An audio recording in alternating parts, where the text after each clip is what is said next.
put it on Amazon for £1.99, I think, and I made £300. Wow. And I was like, I need to give Julie a high five for that. Hey, it's Veena V and welcome to Mum to Millionaire. I just want to scream already because I know this is going to be so amazing to listen to. You're going to want to take notes. We have got a mum of one on the show today. She has already managed to get her business and her brand, her passion, coverage in places like the Daily Mail, This Morning.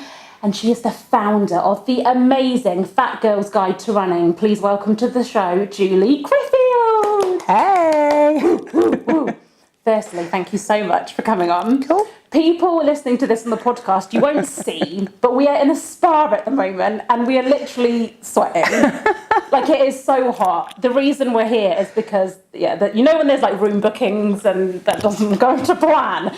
But anyway, we're going to get on with the podcast. And Julie's here today because your story is just so inspirational. And I think there's so many mums that will watch this and think, do you know what? I have a passion. How can I turn it into a business? So let's go right back to the beginning of when you actually did your first marathon. You were a size 16 and you're also 7 weeks pregnant. Yes. So tell us about that. Yeah, that's kind of not the beginning of the story though. Okay. So that was kind of, I guess that was like the highlight, that was the peak, you know. But I got into running around the same time that the Olympics was coming to town, or a little bit before. And I was working as a project manager on the games, but I wasn't sporty at all. And I took part in a fun run with all my colleagues from work, and I came last. And I was really embarrassed, and I was like, oh my God, I've got to do something about my weight, my health. I was so out of breath, and I was only in my 20s. So on the day that London was deciding whether they were going to get the games or not, I said to my colleagues, if we get the games, I'm going to run the marathon in 2012. And they were like, yeah, of course you will, because I was so overweight and I was a big drinker, and like fitness and health just didn't feature in my life at all. But once I made that commitment, I was like, I'm going to show you. I'm definitely going to do it. So I got into running really slowly but surely. There wasn't the kind of information online that there is now, so I was doing it completely by myself, didn't know what I was doing. I was getting injured, I was losing motivation, and I came last in another race. And that time when I got to the finish line wasn't there, they'd packed up. Oh, don't. That's like a sad moment in a film. But it's also quite funny. So on the one hand, I was like, oh my God, like poor me. And then on the way home, I was like, it's actually quite a funny story. So I started writing a blog that day. Wow. And if that never had happened, you might not be here today. Absolutely. So the blog, The Fat Girl's Guide to Running, was all about my training for this marathon. So it was the funny things that happened, the sad things that happened, you know, the motivation. If I didn't have the blog to write, I wouldn't have run. So, and it was really organic. I never intended it for it to be a business. I'd never thought about how to make money from it. It was literally just a blog. I had a job already. It didn't really, I didn't need to make money from it. So it grew really organically. I can remember the first time I got a message from someone from the States, and I was like, oh my God, it's not just my friends reading it. But at the time, plus size fitness wasn't a thing. It wasn't a thing. So people were like, oh my God, this happens to me, and I can't believe there's someone else like me, and everything you talk about, I experienced. And I was like, wow, this is really needed. I think going back a tiny bit here, but the first takeaway already, which is incredible, is that you didn't paint yourself out to be the victim. Going back to that story, it's a great story now actually to tell. You didn't think, oh my God, poor me, they've packed up the finish line. You actually thought, that actually gave you probably more motivation. I think that's quite a good message for everyone. It's like, try and see things in a different way. And actually, sometimes you need to see the funny side of it. Yeah, absolutely. And the thing is, I now know not to enter a race like that, because it had the word Harrier in it. So Harrier is like a club. So it was the Victoria Park Harriers. Right. And the word Harrier means that they're fast. So now whenever I see a race that's by a club with the word Harrier in it, I know not to enter, because they're super, super fast. So I write about things and women are like, oh, I didn't know that. So women are like, what kind of races should I do? And I go, not the ones that say Harrier in the title. It wasn't their fault. They all of their runners finish in about 30 minutes or whatever, and I was like an hour and 20, so no wonder they'd packed up, At least you still finished it as well. Absolutely. That's another great thing that you just mentioned is about, sometimes you don't realise when you start, like you started your blog, you didn't realise it would relate to so many people. No. And again, I think if someone's sat at home right now, especially a mum, and they maybe don't want to go back into the working corporate world, they might think, hold on, the things I know are so mundane. But I think everyone goes through that thought process. You didn't know back then that writing a blog for larger women would blow up. And initially it was for me. Like it wasn't like I had this glowing passion to change the world. It was for me. It was for me to motivate myself. And then bit by bit, when I got messages from women, I was like, actually, it feels good to be helping other people. And now it absolutely is my driving passion. But at the time it wasn't. So it was never about being a business. It was never about being a role model. It was just about me and my journey. You know, it was like an online diary. That's how I saw it as a blogger. We didn't have the big bloggers that are making millions like we do now, because it was, you know, it was a long time ago. And then of course, by the time I'd run the marathon, I can't remember how many thousands of followers, but I had lots of followers. So the marathon was like a peak, you know, in my kind of running story. And then I got made redundant from my job. Wow. So that was 7 months pregnant. Just after the Olympics. I'd worked on the Olympics for 8 years. Literally the day after the opening ceremony, I got made redundant. I was 7 months pregnant. Goodness. Thinking, oh my God. What the hell? How am I going to pay my mortgage? What am I going to do? My identity was all wrapped up in the games. And I had no idea what I was going to do. I didn't know if I could be a good mum. So there were all these kind of uncertainties. And I did panic for a little while, and then I just kind of was like, hey, let's just see what happens. And actually the blog, I kind of put the blog to the side for a little bit because I couldn't run. While I was pregnant, I didn't run, and then when Rose was first born, I didn't really run. And then bit by bit, I got back into kind of walking. So I was doing a lot of walking with Rose, and then the running came. And actually the writing was a lifeline because I didn't have a job anymore. So I didn't have an identity. I had no one to talk to. So it became... Like a creative outlet. It absolutely was. And I wrote a book. So one night, it was literally one night, I was breastfeeding, I couldn't sleep, and I was like, I wonder if I could write an ebook. So I did in 2 nights. I wrote an ebook. That is what you call setting a deadline. But it was rubbish. Like, don't get me wrong, it was a rubbish ebook. It had spelling mistakes, grammar. It was really short. It had. I designed my own front cover. Never do that. It was rubbish. But I put it on Amazon for $1.99, I think, and I made £300. Wow. And I was like, I need to give Julie a high five for that. But I think that even £300, it might not seem like a lot of money to some for people. For me at that time, even now for a lot of people, it was an awful lot of money. £300 of my own money that I didn't have to ask anyone permission for how to spend it. Like it was, and also it was a sign that there was a market for what I was doing. Exactly. So it was a bit of a turning point, and I started to think, oh, maybe I could make some money out of my blog and the following that I'd created, because I was starting to get like brands email me, say, you know, will you come to this event and we'll give you a free watch or a free pair of trainers. So there was kind of interest, but not kind of financial interest. So I knew I had to create something more than just the blog, because you can't really make money out of just blogging.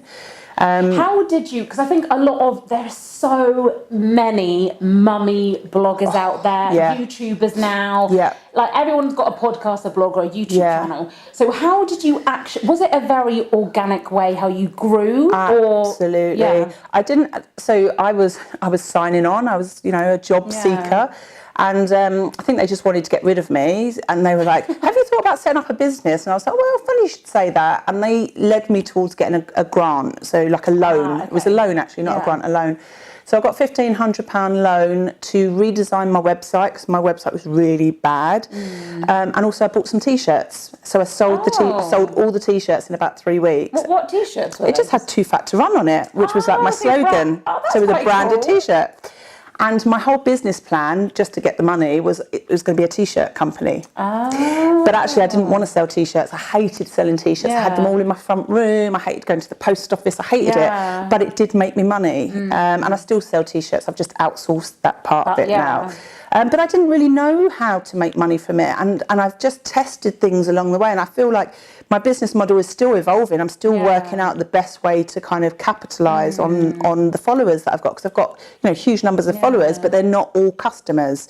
And that's the difficulty. And I don't... Like you need to you want to at least try and convert some of them. So yeah, it's been really organic, and I've listened to what my followers have asked for. Yeah. So was there no, because again, I think people will listen to this and think, okay, come on, like, could I just start a blog and then it just grows organically? Was there anything looking back now where you thought, oh, actually, no, this might have made me get more, I don't know, did you speak at any events to get more blog followers? I stopped writing just about myself.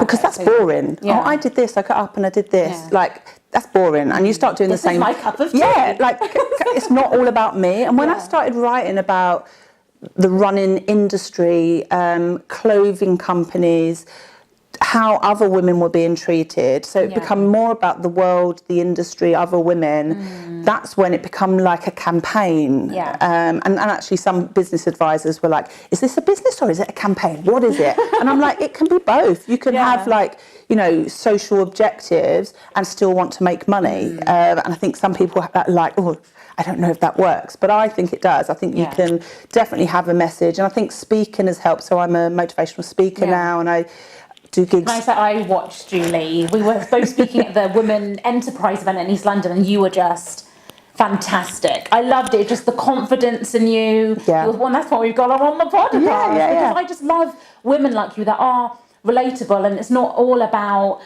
And I still don't like this whole, I think there's a culture in at the moment of, like, no, this Instagram feed life of like pictures. Yeah. And life is not like that. And for me, it's all about being me. So it's being authentic. And I didn't think I could do speaking because in the past, I've hated speaking in front of an audience because I've always got nervous. But because I'm speaking about my own stuff that I'm so passionate about, I just deliver it from my heart, and it doesn't matter if I mess up or lose my track, because I'm just being me. It's my story. No one else can do that story. And I think even with my writing, it's the same. You've got to be yourself. You can't be thinking, oh, that Instagrammer makes millions, so let me be more like her, because everybody's seen them people. You just be yourself. I think that's such, and I think a lot of people get sick of this message, but I hammer this home all the time. You have to be yourself, and there is enough success and opportunity out there for everyone. Like, it doesn't matter. Like, so many people have said to me, oh, Veena, there's already 1,000 mum groups, and I was like, so? I was like, everyone has a different tribe. I don't need to have 1 million followers. You can create a community with 100, 1,000 people. And I think the more you are, like, really yourself, when you really look into yourself, and we spoke about this earlier on, so I do speaking, and you probably know in the speaking world, the more successful you get, the better you dress, the higher your heels, the more floppy your hair. And I don't buy into that, because I'm a working class girl. I'm never going to wear, even if I'm a millionaire, I'm never going to wear designer shoes, because I'm not a shoe person. I'm not a shoe person. I'm really tall anyway. I'm 5'11", and I just feel like a giant in heels. So I made a decision. I did this big gig in South Africa, and I was really worried, not about flying to South Africa, not about the gig. I was worried about what to wear. And I just made it part of my talk, and I explained, I will never wear heels on stage, because, you know, I'm a runner. So if I twist my ankle because I'm on a stage, what happens to my marathon that I'm training for? So the more I'm myself, the better my business grows. It's all about finding what makes, it's like, I call it triggers. It's like, what makes you confident? To someone else, wearing the high heels and a dress. Like, even for me, when I wear a dress, I feel way more confident. I just feel myself. But it has to be a comfortable dress. And also, you don't, but the thing is, you don't need to be liked by everybody. So some people will give you advice and go, you know, you only look professional in a conference if you're wearing a suit. That might work for you, but it doesn't work for me. And I've had people say, like, my books have a little bit of swearing in, like nothing too extreme, but that's how I speak. Like, it's okay, I won't swear now, but you know, that's how I speak. And I have had a few kind of readers go, you know, great book, but I didn't like the swearing. And I'll always reply and go, I'm really glad you liked the book. Sorry you didn't enjoy the swearing, but I was being me. And I don't make any apologies for being me. You know, that's what, you being you is what stands you aside from everybody else. Exactly. If there's, you know, if you want to start a food blog, for example, it doesn't matter that there's loads of food bloggers. Okay, I always give this example because I'm slightly obsessed with him, but Joe Wicks, the body coach. How does everyone know this fact about me? I love him. But with it, because I think it's a great example, what he teaches, everybody knows. Yes. It's exactly the same. Even with it's exactly the same information. Just his personality. And it's the way you put it across. And it's interesting because we both bought books out at the same time, Joe and I. And for about 3 months, he was above me. In the charts, and I think if he hadn't have come onto the scene, I would have been number 1. But it's okay. I don't mind being underneath Joe Wicks. It's fine. But that's the great thing about Joe, about you, is that you just be yourself. And also, we have different target markets. Exactly. So my market is middle-aged women. Yeah. They're middle-aged, overweight women. I thought you were 18, Julie. Why is she lying to us? But so I'm never going to be the Instagram star that's showing pictures of my abs. Yeah. That's just not me. Exactly. I'm more likely to be seen eating a burger or having a pint. Do you know what I mean?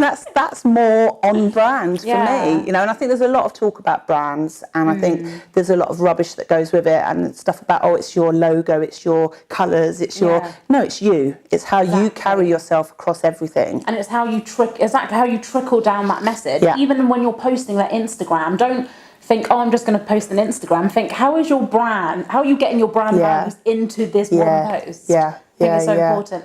Julie, I think you're just literally, and she's so beautiful. I keep on looking into her eyes, and I'm like, I can't concentrate. I turned up such a sweaty mess, and I was like, are we actually filming this? Because I'm like a sweat bag. I have to give Julie props to that, because I did say in the email to her, we're going to film a podcast. No, we're going to record a podcast. And then she saw my tripod. She's like, Veena, are we filming? I was like, yeah, of course we are. I would have done my hair or something. So at least I have learned for future. To put it bold, this is a podcast video. Yes. So come prepared. But she didn't have to do this. So we all have to give a like and subscribe to this video. Listen, I've been seen in worse photos. Like my running photos are horrific. So this is nothing in comparison. Before we get to the end of this podcast, I want to talk to you more about the challenges you face, because again, and I think I need to do more posts myself about this, is actually the truth about running your own business and turning your passion, into a business and making money. Because I think a lot of us, I hold my hands up to this, I get sucked in, get sucked into the numbers. Yeah. So before I was reading all these, Amazon Millionaire. Yeah. So I was reading all those articles, it's like, mate, I could be a millionaire. Yeah. So I started selling my tripods on Amazon. I've still got many to sell, but I got sucked into that. So for someone listening to this right now, what can you say to them that, maybe something that you faced turning your passion into a business? It's not all like you're going to get a brand deal, you're going to get thousands of followers. It takes years. Yeah, I think being patient is really important. And it's hard to hear that, be patient, when you want to make money from it. You desperately need. I mean, I was in a position where I had to make money. I had to make money, which meant I had to make some compromises in the early days just to have turnover. But knowing that I wasn't always going to be a t-shirt company and I wasn't always going to do certain things. But I think as women, we have a lot of money blocks. So, when we're pricing things, we go, well, I wouldn't pay for that, so neither will anybody else. But when you're offering something that is of value to other people, they will pay whatever they value it as.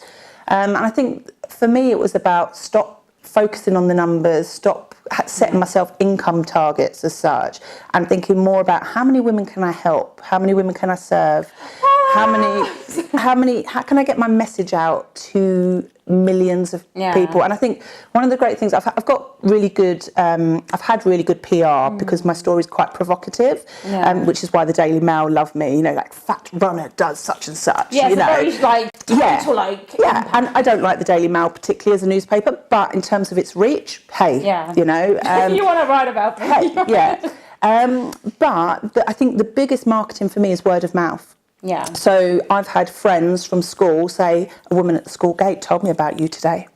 Do you know what I mean? So it's that, and within the running world, now my women wear my shirts and they'll go to park run or do races, and I have other people who are not in my tribe email me to say, I saw 2 women in your t-shirts, good on them, good on you.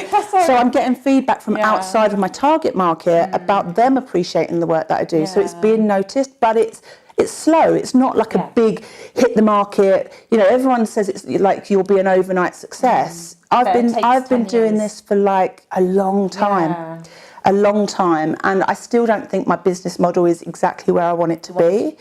And I think learning to outsource stuff has been the biggest thing. So my income has gone up 50% through saying, I'm rubbish at that, why do I keep doing it? Why don't I just pay someone else to do it? The t-shirts was the first thing that went. I got somebody else, so I don't make as much profit, but I don't stress about it, and it doesn't use my time up. You know, and I don't get angry when someone says I ordered the wrong size, and you're like, oh god, I don't have to deal with any of that anymore. But I still have a long way to go to outsource other stuff. And you know, I want to get to the point where I can just be me and do the things that I'm great at. So I want to be speaking internationally. I want to be writing my books. I want to be creating new programs, but I actually want other people to deliver it for me. I want other people to run it. So I think finding ways of doing that, trying to have lots of different income streams. So I think I've got about 11 income streams, which is a bit nuts. And I think that is actually, I really think in 2017, whenever you're listening to the podcast, sorry, it's 2020, I really think that's so important, especially as a mum. And we're both single mums as well. And it is difficult. I can't rely on someone else giving me money. So to be honest, I think the more income streams you can have, as long as you have that clarity in it. And they all feed into each other. So like my books are really cheap. So you can pick up a book on Amazon, you know, an ebook for £3. Somebody will get to know me, they'll get to trust me, and then they might do my Christmas program that's $12.99. And then after that, they might join my online running club. So it may take them 3 years to become a solid customer, but I'm okay with that. And other women say, I saw an article and I signed up straight away to my most expensive program. So different women have different ways of jumping in. But you know, the more stuff you can do that's passive income, that doesn't involve you actually doing anything, that's how you're going to grow a business. If you're trading your time for money, time is limited. That's the bottom line, you know, and I can only be in one place at one time. My brain works very slowly. So going back about 10 minutes, what Julie said about you wanting, because I think this is actually a really important point in terms of, again, I was literally thinking about this the other day. Everyone is out there, and to be honest, a lot of people in the media are to blame for this as well, because we want the catchy titles. I have to call the podcast or YouTube channel something catchy so people click on. But it's not just about, oh, I made £1 million. For me, and this is why it's so important, Julie just said, is how many people can you help? And I know it's hard, but the money, and I struggle with this, but I know the money will come. As long as I can help and inspire other women. And I think, you know, we live in a global technology-driven world now, so we have no excuse. We can build businesses from our mobile phone, using Facebook, using, you know, all of these free platforms that are there. All you need is the creative idea and consistency. You know, you don't need to invest loads of money in a business coach, loads of money in this.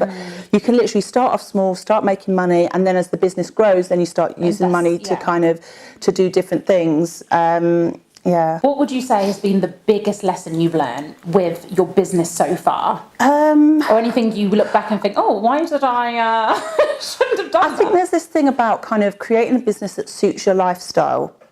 And actually, at the time when I was doing it, I didn't realise what lifestyle I wanted to have.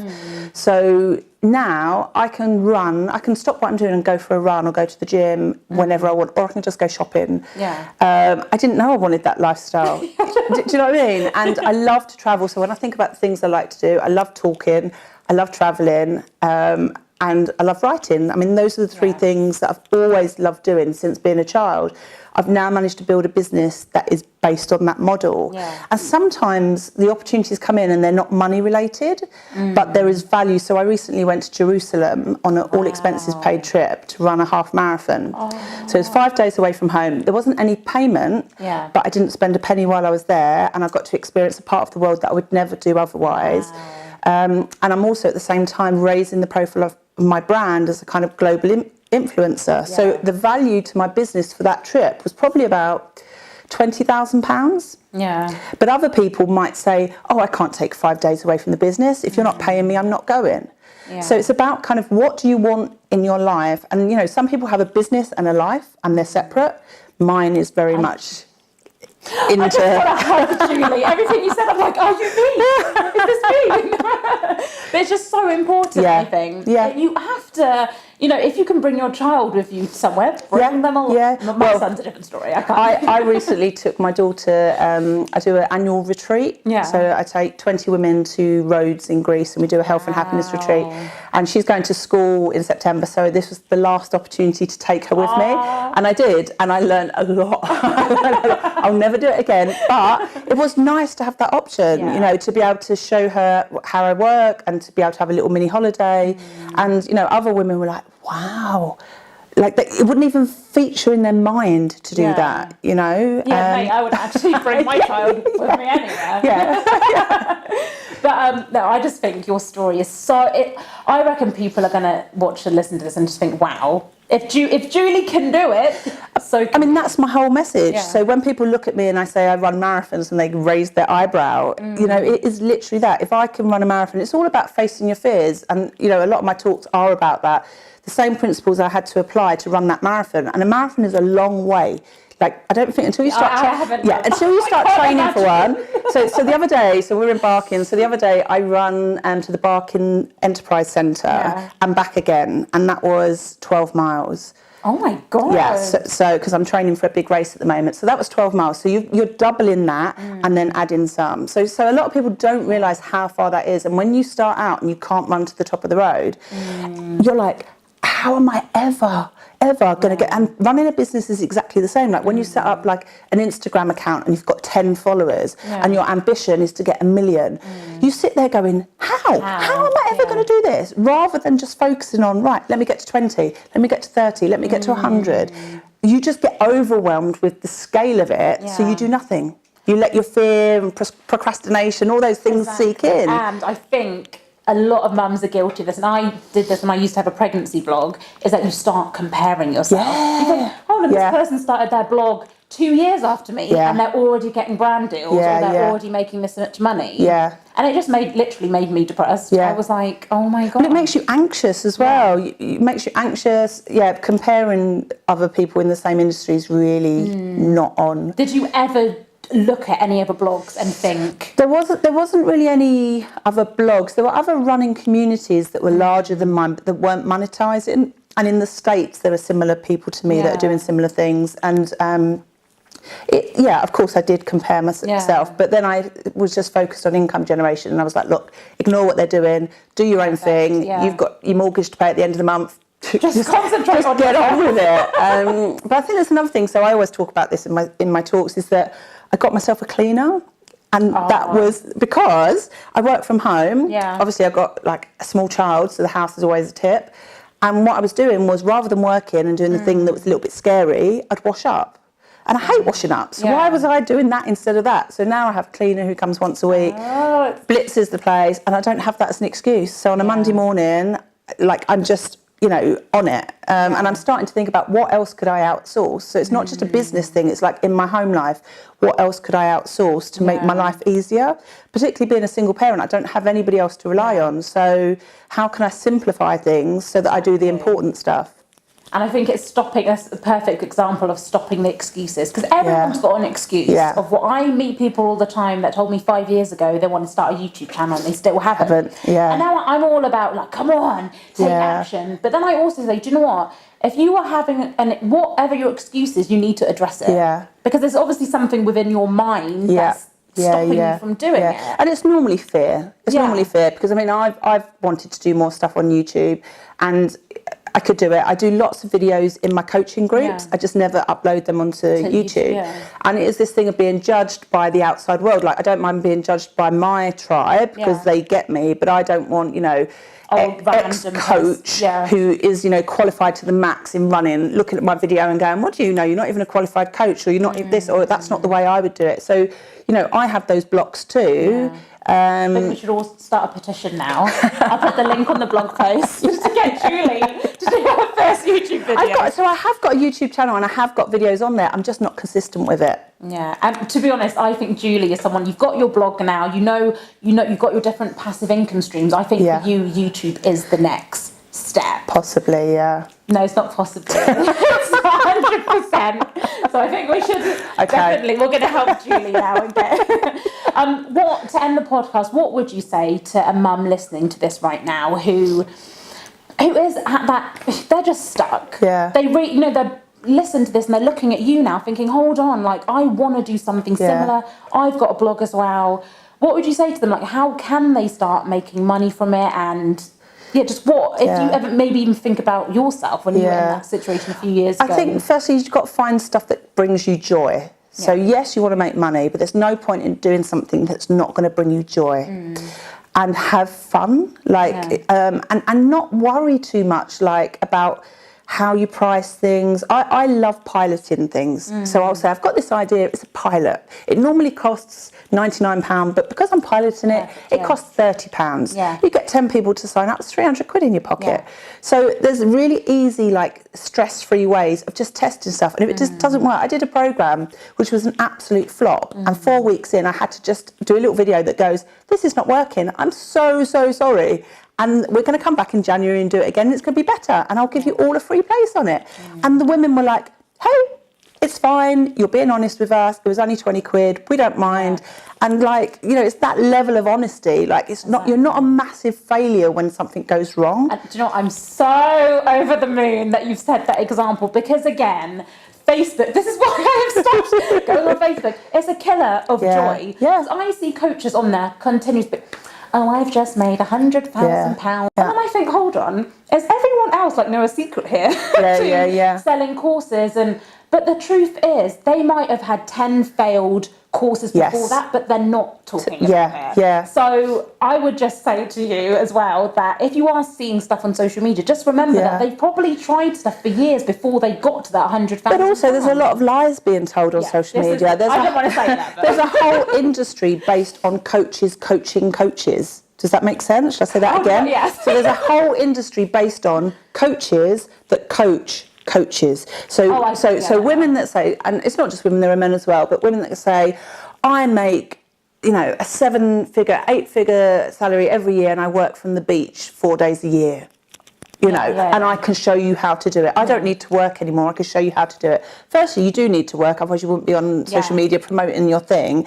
And secondly, seriously, like, it's based on lies and stock images and bravado and all of these things and affiliates. So there are so many people selling affiliate programs, and you need to know the industry and look into it and not get angry with it, but just go, that's not for me, and that's not a whole truth, and that's not my way of doing things. So there's a lot of stuff that is promoted on, via these kind of ads on Facebook. And the way that Facebook works, the more you type in like coaching and make a million, the more you get. So you think it's a sign. No, it's technology. It's maybe, do you know what I mean? It's like if you ever Google diet pills, your life is over. You're just going to get a million kind of inquiries about that, So I've seen that so many times going, I saw something on Facebook and it was a sign. And I'm like, I don't think it was the sign. I think someone just paid a lot of money to put that ad in front of you as well. So can I also just say that I think, because I do know one guy who does actually make a lot of money but he's actually really good at what he does. But again, he's been doing it for 10 plus years. And to people that are actually telling the truth on social media and they are making however much money, I now go, do you know what? Good for them. I'm glad their business is working, and now I need to go off Facebook and focus on. But I think for all of those people that you see, I would say probably only 10% of them are making the money that they say they are. I mean, at one point in my business, I was like, I could work in McDonald's and earn more. Do you know what I mean? At one point, I was like, I was working it out. I could do 5 shifts a week, and I could have earned more in McDonald's. But I didn't want to work in McDonald's. Do you know what I mean? So you can't just do it for the money. You've got to do it for the love. I think again, Julie is a prime example of this. Start something, don't have any expectations. And just, I don't make any money from Mum to Millionaire. I don't, but I loved it because I feel that I'm actually helping people when I do it. And things will come from it. I mean, that's the thing. You're building your brand, you're building your profile, and what you put out to the universe, you get back tenfold. Exactly. I think that's a great way to end the podcast and video. Thank you so much for coming on. Thank you so much for wanting to be on camera. If you're listening to this on the podcast, come over to the YouTube channel because Julie is... I'm hot and sweaty. No. and she's very beautiful as well. She's just really beautiful. Finally, where can we find out more about you? So it's really easy to find me. You can just Google Fat Runner and I come up in SEO, but the website... That's amazing, by the way. I know, so the website is www.toofattorun.co.uk, and on Twitter I'm Fatty Must Run. But yeah, it's really easy to find me. You Google me and I come up quite high. Make sure you connect with Julie. She's amazing, and for all the show notes to see her beautiful face and more motivational quotes from her, just go over to the blog mumtomillionaire.com. Bye. Yes, that's cool.